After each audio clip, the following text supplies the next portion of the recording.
This video is sponsored by Squarespace. Stay tuned to hear more about them later on. One of the worst aspects of The Last of Us Season 2 is how poorly adapted Ellie's character is from the game. They barely resemble each other, and this isn't going to be about Bella Ramsey's appearance, but how Craig Mazin writes her character. I listened through all 7 of the show's podcasts where Craig Mazin, Troy Baker, and Neil Druckmann break down the show and its characters. There were a lot of insights and eye-opening remarks, and I'll splice those in throughout the video. Also, for context, Craig Mazin has sole writing credit on the first 5 episodes, and he helped write the last 2 with Neil and Haley Gross, the original writers of the game.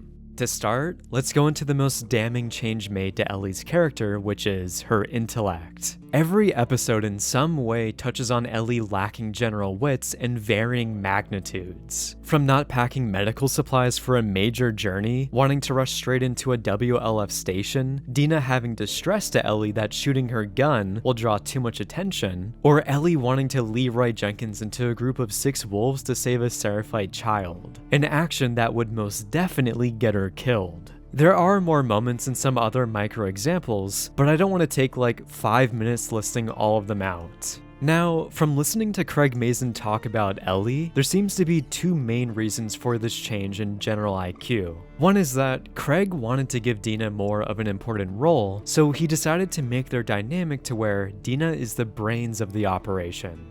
Ellie's the brawn and Dina's the brains. I think they sort of go together really well in that sense.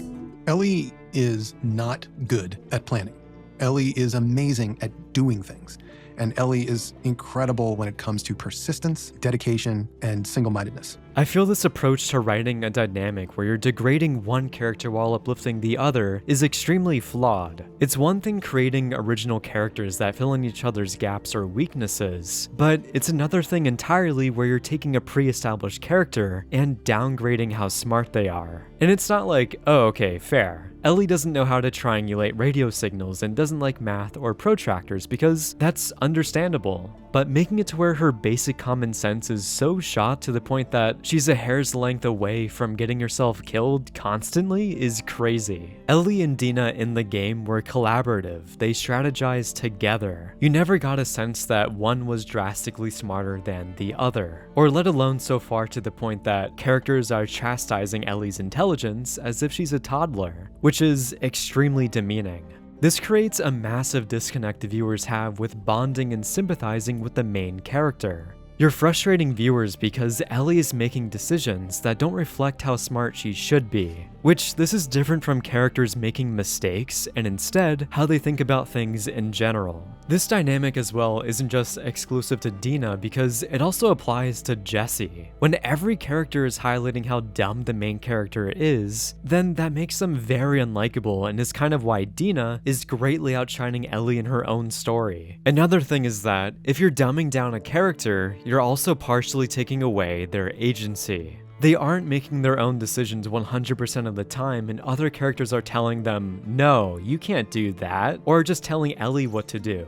This robs her of having an interactive presence in the story because she operates more of a brute who rushes into situations and is being commanded by her companions. Dina, until she's incapacitated by the arrow, feels more like the main character than Ellie does because she has that greater sense of agency, along with being more motivated to kill Abby than Ellie does. This isn't to say that Ellie doesn't make her own choices because she does occasionally, but more so towards the end of the season or if she's alone. Like, Ellie breaking into the hospital is basically just dumb luck in the show and displays no intelligence whatsoever. If she was here with Dina as an example, then they would have definitely strategized to get in, or Dina would have. At a bare minimum, you think that Ellie would try to create some kind of distraction to lure people out of the hospital, or I don't know, something other than praying there's a random hole in the building that gives her convenient access into the interior. The other main aspect that highlights Ellie's low intellect is her being reckless. It seems that Craig Mazin has really taken the reckless aspect of Ellie's character in the game and ran with it in terms of rationalizing her lack of reasoning.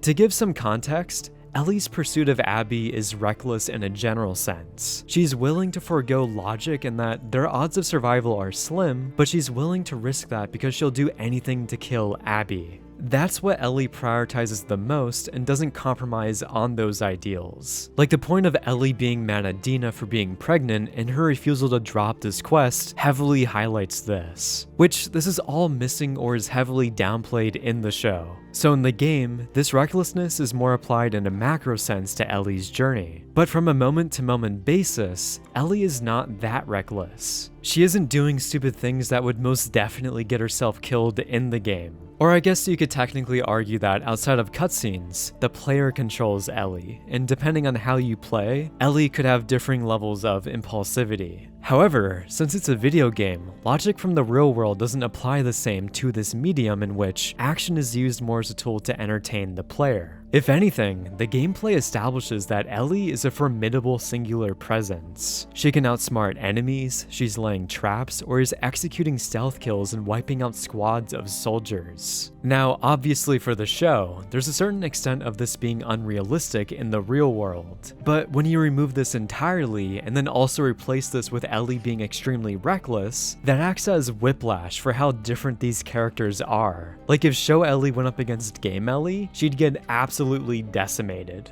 Even for the two stalker encounters, Ellie literally loses, and she's only alive because she's immune. Or there's the new scene in the show where she ends up on Scar Island and only survives because of a massive coincidence. And I still don't know why they didn't kill her quickly in this moment. By making her character this reckless, that not only makes them even more unlikable, but you're also now highlighting their plot armor. Ellie is barely alone in the show, and the couple times she is on her own, she's surviving encounters because of flat out luck. It wouldn't make sense for her to suddenly be way smarter on her own, which is basically a requirement for her to stay alive in these situations, so Craig Mazin naturally has every encounter conveniently go in Ellie's favor. In general, for Ellie being impulsive, you have to find a balance between highlighting this character trait without completely compromising how smart she is. As an example for this point, for the scene of the 6 wolves capturing the Seraphite, this scene would work if it was instead 3 wolves. Now it's more plausible for Ellie and Jesse to take them out, but Jesse, being who he is, still doesn't want to take the risk. This changed scene still shows a fundamental difference between these two characters, instead of the audience interpreting this moment as Ellie being dumb.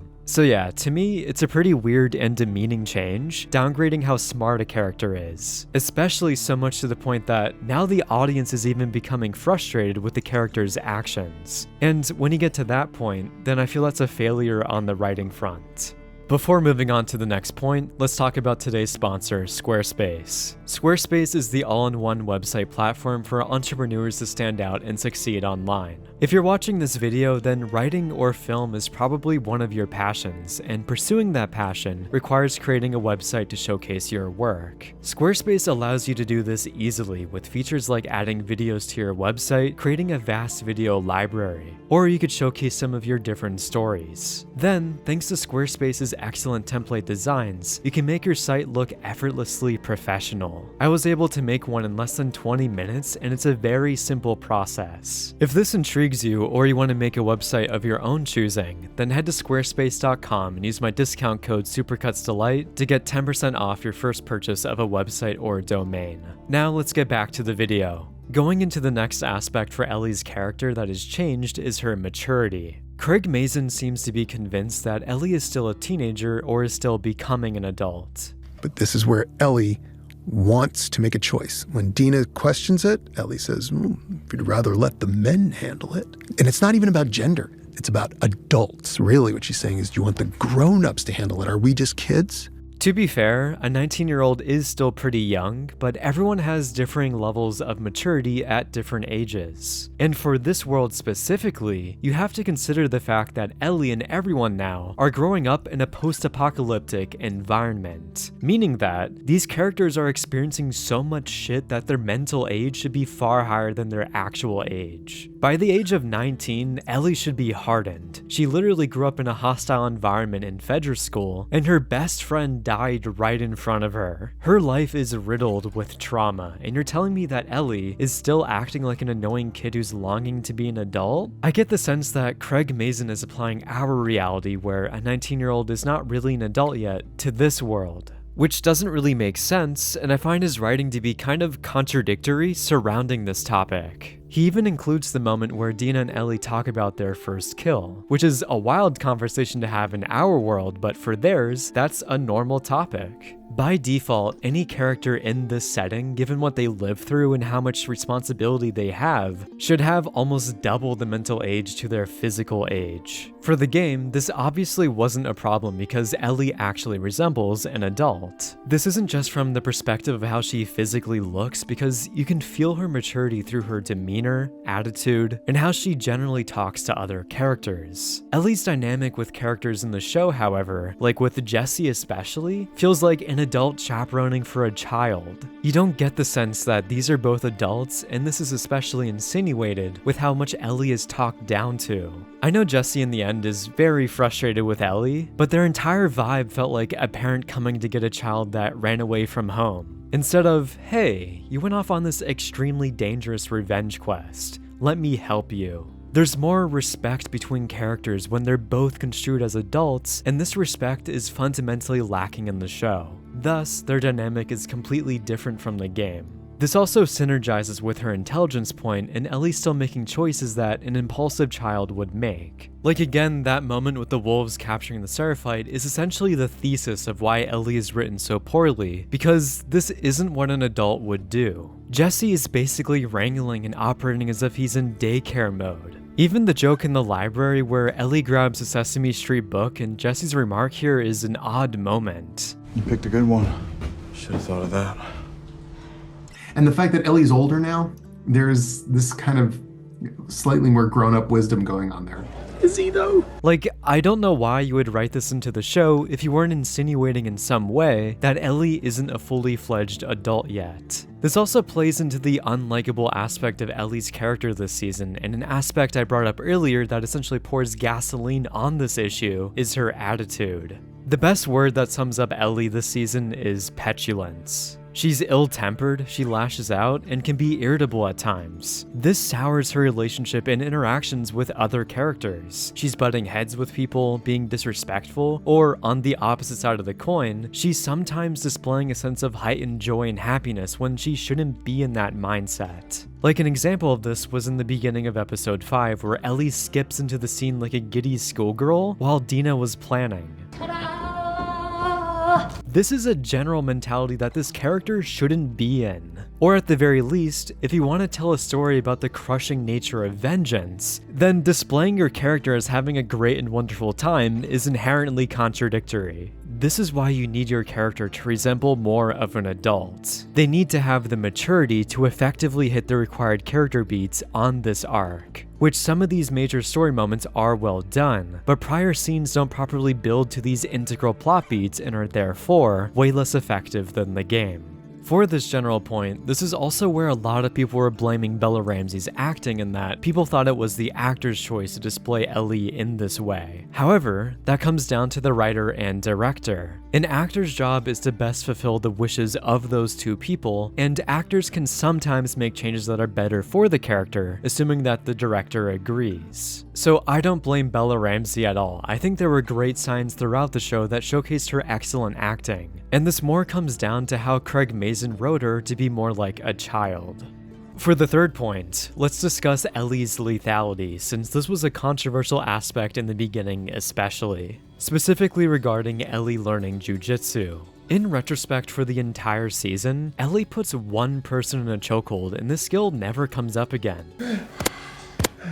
Boom, motherfucker. So, if we're going to set up a character as having certain skills in their opening scene, then from a writing perspective, it would be weird if that doesn't really have a payoff or is represented throughout the season. To be fair though, it would be pretty funny if Ellie was like a martial arts master and used that all the time, and I'm fine with that scarcely being used and primarily as a last resort. However, this now goes into the point of she doesn't really have any other main skills, which is kind of a contradiction in her role of being someone who goes on patrols. I think the most natural skills that should have been established that stays more true to Ellie is her resourcefulness in crafting, like in regards to traps, along with her also being skilled with a bow. For the crafting skill, she'd actually have to be intelligent, so there's no way this version of Ellie can craft a makeshift pipe bomb as an example. And those aspects in the game kind of just act as a way to give the combat more variety in weapon choices. But for archery, that's a straightforward skill that any gender can master, and one that also plays into stealth. Something that Ellie should be relying on in this war zone with people and infected everywhere. Being a skilled archer, Ellie would have more of an identity and would have more value to contribute. She could stealthily kill people and have them avoid the entire problem of making loud noises.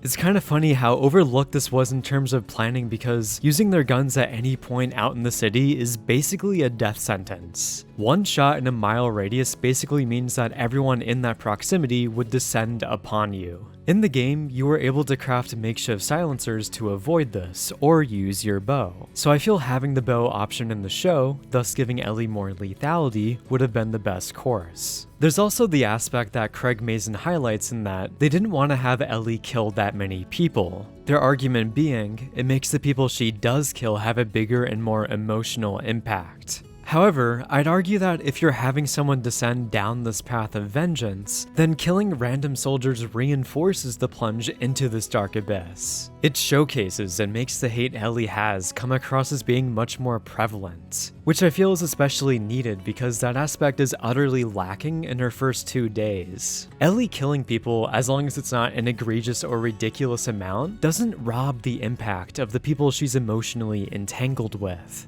She's interacting with those characters on a personal level, and you get that guttural feeling of Ellie killing them, even if she did kill some people prior. Or you could present it in a way that Ellie is more or less killing wolves because they're trying to kill her. Like her killing that first guy was a necessity because it was a fight for survival. If you had Ellie kill more people, I think this would make the narrative flow much better. We wouldn't primarily have Ellie romancing Dina and declaring that she's willing to go home for her. That completely downplays Ellie's hateful potency and makes some of her choices not make sense later on. The exhaustive violence in the game is kind of the point. This is a demanding journey that is taking a massive toll on Ellie. Each day she's becoming less and less of herself while pushing away her friends in the pursuit of Abby. Ellie in her first day for the show is arguably the happiest she's ever been, which is absolutely wild if you played the game and undercuts the revenge arc. Craig Mazin also cut out a major moment where Ellie kills one of the people from the crew on that first day.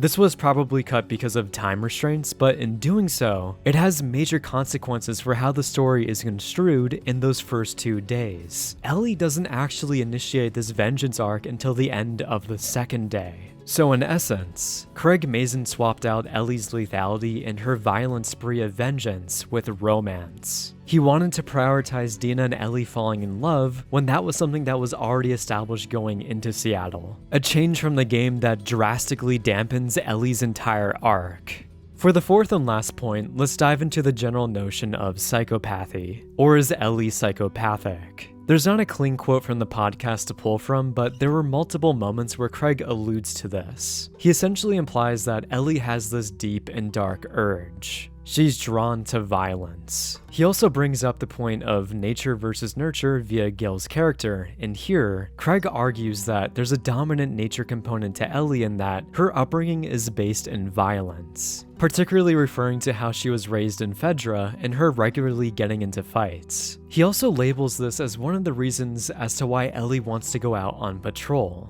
It allows her to carry out this violence, and he also points to the moment of how much joy Ellie gets out of sniping infected with Tommy. There's some more I'll bring up in a second, but to break off from describing Craig's rendition of Ellie here, I find this to be a weird general change. I don't know if I'm taking crazy pills or if I'm completely misreading Ellie's character, but I never got the sensation that Ellie had these psychopathic tendencies in the game. Yes, she carries out heinous actions like torturing Nora and killing numerous people, but I read this as Ellie being completely blinded by hate. Her love for Joel was so immense to the point that when she loses him, she breaks. Joel was the only person that Ellie ever really opened up to outside of Riley. Everything that Ellie does in the game is to serve this goal of enacting justice of killing Abby, and not because she has this darker presence within her that craves this. Like, there's another example that alludes to this in how Craig Mazin adapts Nora's death scene.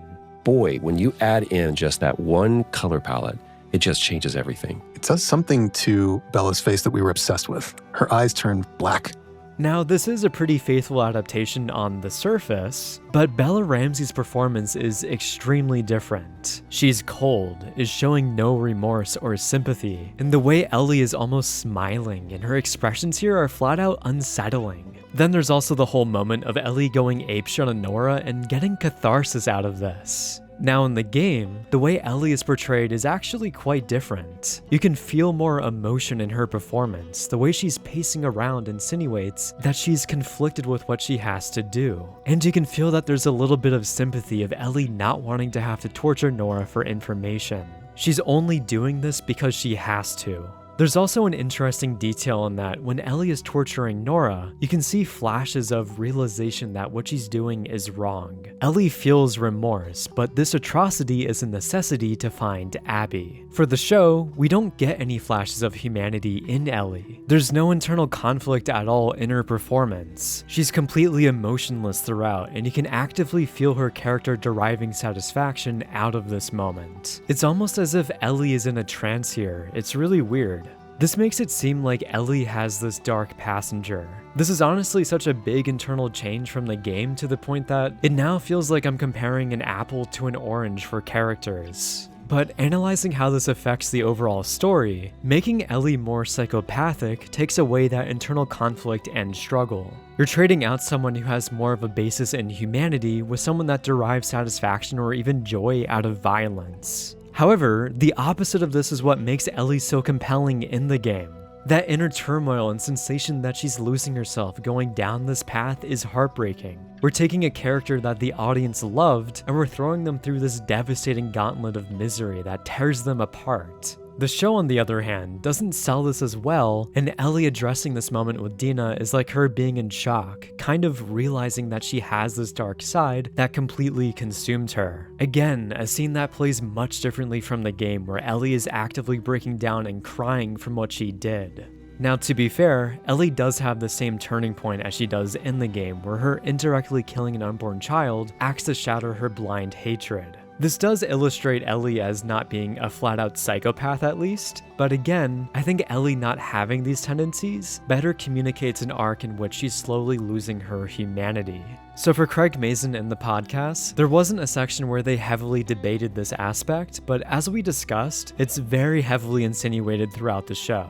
I'd be interested to hear what Neil Druckmann would think of this, and I can buy that everyone has differing lengths they'll go to enact vengeance, but it's another thing entirely setting up that Ellie is partially psychopathic. So yeah, between Ellie's downgraded intelligence, her maturity resembling more of a child, her lack of lethality or general skills, and psychopathy playing into her character are all pretty baffling changes. All of which are not made for the better, and I'd be fine with these if they did aid Ellie and elevated her from the game. If you didn't know, I also made an overall Season 2 review, and I wanted to detach the Ellie segment from that video because it would have been a long 20-minute plus side tangent. Thank you for watching, and let me know in the comments your thoughts on Ellie this season. My Letterboxd, Discord, and Patreon links are in the description, and have a great day. Thank you to my amazing top patron, Logan Farmer.